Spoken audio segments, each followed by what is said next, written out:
안녕하세요. 드디어 한국사 내신 완성 교재가 나왔어요.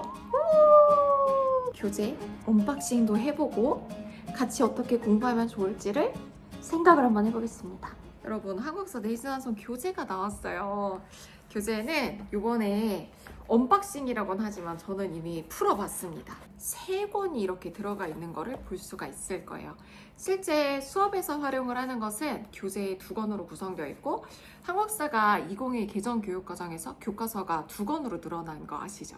그거를 똑같이 반영해서 한국사 내신 완성 1이 있고 한국사 내신 완성 2로 구성되어 있습니다. 한국사 내신 완성 1 같은 경우에는 구성이 이제 어떻게 되어 있냐면, 구석기 시대부터 시작해서 개화기 시기까지 들어가 있다고 생각을 하시면 돼요. 구석기부터 개화기 시기까지. 한국사 내신 완성 2 같은 경우에는 일제강점기부터 현대사까지의 내용을 담고 있습니다. 사실 페이지를 조금 보면은 이게 한국사 내신 완성 1이고 한국사 내신 완성 2거든요. 확실히 내신 완성 1이 훨씬 더 두꺼운 거로 볼 수가 있죠. 실제 교과서도 한국사 1이 한국사 2보다 분량이 좀 많은 편입니다. 그런데 일반적으로는 한국사 내신 완성 1이 여러분들 1학기 중간고사 기말고사를 커버하는 범위라고 생각하면 되고, 한국사 내신 완성 2가 이제 2학기에 들어가는 내용이라고 생각을 하시면 돼요. 자, 한국사 같은 경우에는 여러분들 고등학교 1학년에서 이수학점이 무려 6학점으로 배우게 되는 굉장히 중요한 과목이죠.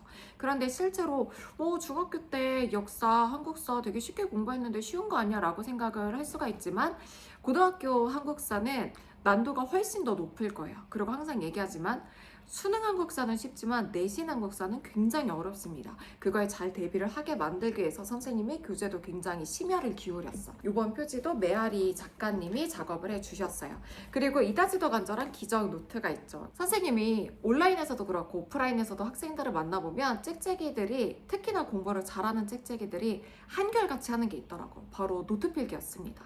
노트 필기를 안 하는 친구들도 있죠. 선생님이 교재 너무 잘했으니까 교재 그 자체로 필기를 하는 친구들도 있는데, 따로 이제 노트 필기를 만들기도 하고 오답 노트를 만들기도 하잖아. 그런 친구들에게 활용하게 하기 위해서 만든 것이 바로 기적 노트예요. 그런데 선생님이 활용을 해봤더니 줄 노트보다 이 모논종이로 나와 있는 노트가 훨씬 더 활용도가 높더라고. 특히 여러분들 선생님 한국사 내신 완성 강의의 특징을 보면 알다시피, 선생님은 그냥 내용 줄글로 설명하는 게 아니라 이렇게 다 개념 지도를 만들죠.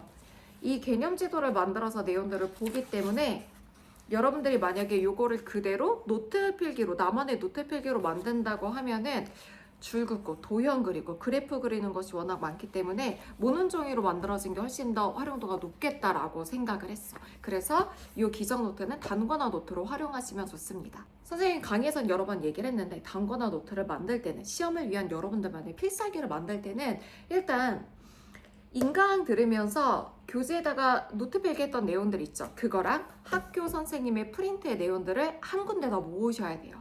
그리고 선생님도 사실 사람인지라 각 반마다 가르치는 내용이 조금 다를 수가 있잖아. 그래서 다른 반을 2개 반의 필기 정도로 더 섭외하는 게 좋아.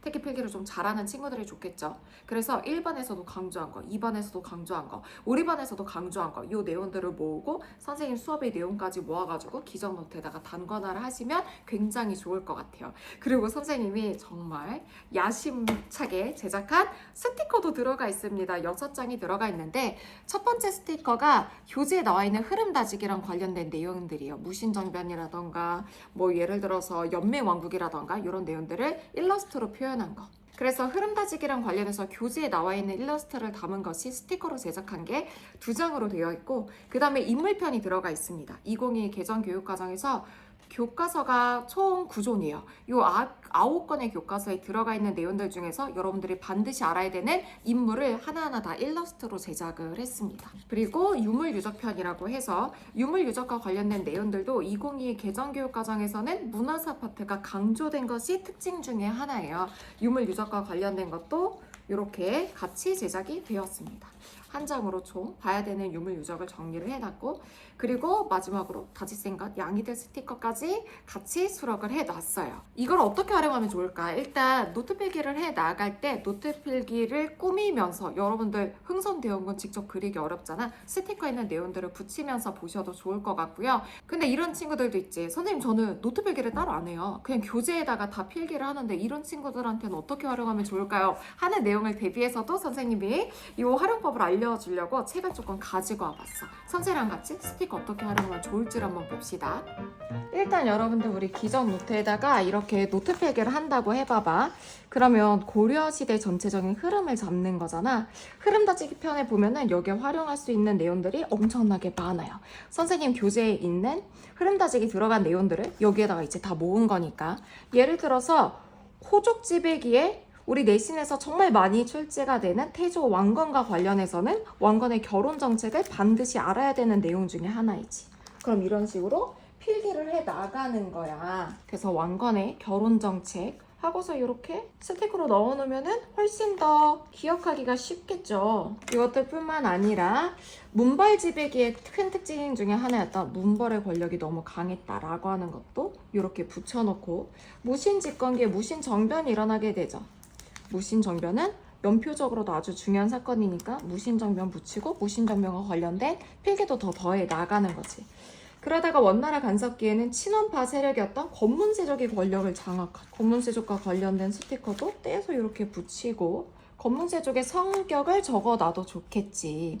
정치적으로는 음서를 활용을 했었고, 그리고 경제적으로는 대농장을 경영했. 그리고 권문세족은 친원파였다. 뭔가 재미없게 여러분들 공부하는 게 아니라 스티커 활용해서 훨씬 더 재밌게 공부하실 수 있어요. 신진사대북의 가장 핵심적인 내용은 공민왕인데, 공민왕과 관련된 개혁 정치를 표현하는 스티커도 붙여볼 수가 있습니다. 근데 이런 친구들 있죠. 선생님 저는 이렇게 따로 노트 필기를 안 해요 하는 친구들을 위해서도 여러분들이 교재를 통해서도 훨씬 더 잘 활용을 할 수가 있어. 예를 들어서 선생님 스티커에 유물유적 이런 것들 붙어 있잖아. 필기 속에서 바로바로 확인해 보는 게 좋죠. 여러분들이 공부할 때 훨씬 더 재밌게 공부하라고 실사도 있지만 실사 그대로 넣어놓으면 느낌이 안 살잖아. 전부 다 실사의 내용을 그림으로 그렸습니다.